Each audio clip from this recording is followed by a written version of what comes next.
আসসালামু আলাইকুম। সবাই কেমন আছেন? আশা করি সবাই ভালো আছেন, সুস্থ আছেন।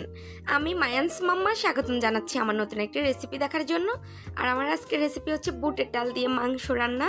আর আমি কিভাবে গরুর মাংস দিয়ে বুটের ডাল রান্না করি সেই রেসিপিটা আজকে আপনাদের সাথে শেয়ার করতেছি।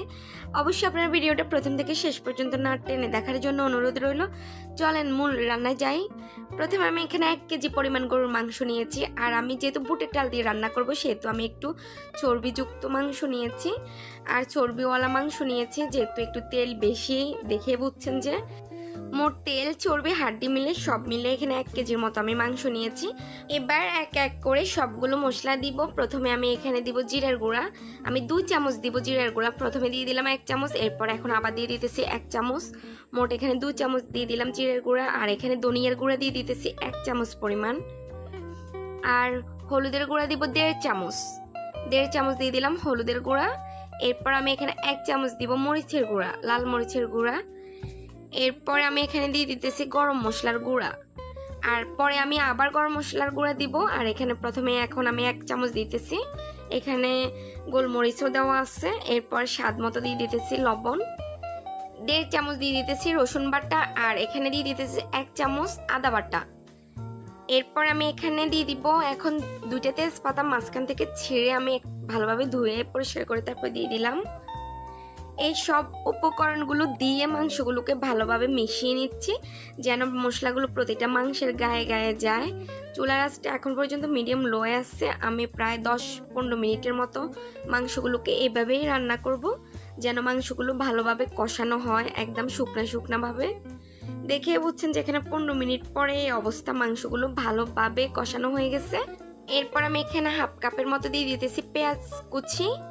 এবার পেঁয়াজগুলো দিয়ে মাংসগুলোকে নেড়ে ছেড়ে ভালোভাবে আমি এখানে পানি দিয়ে দিব। আমি এখানে প্রায় 1.5 কাপের মতো এখন পানি দিয়ে দিলাম। আর পানি দিয়ে মাংসগুলোকে একটু নেড়ে ছেড়ে প্রায় 10 মিনিটের মতো আরও রান্না করে নিব। এখন ঢেকে দিলাম, ফিরে আসবো 10 মিনিট পরে।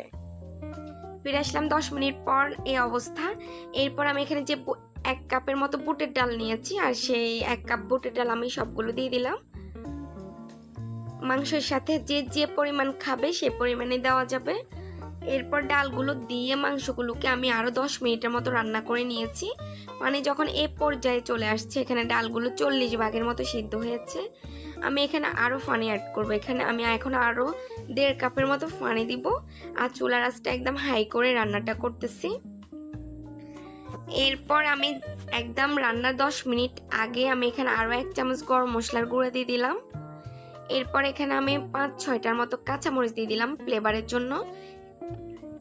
এই সব কিছু দিয়ে আমি আরও 2 মিনিটের মতো রান্না করে নিচ্ছি।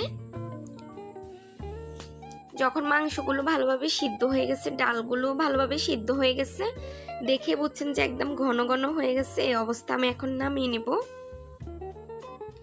এরপর আমি এখন চুলায় একটি ফ্রাই প্যান বসিয়ে দিলাম। আর এখানে দিয়ে দিলাম 5-6 চামচ পরিমাণ সয়াবিন তেল। এরপর এখানে আরও আধা কাপ পরিমাণ পেঁয়াজ কুচি দিয়ে পেঁয়াজগুলোকে ব্রাউন করে ভেজে নিচ্ছি।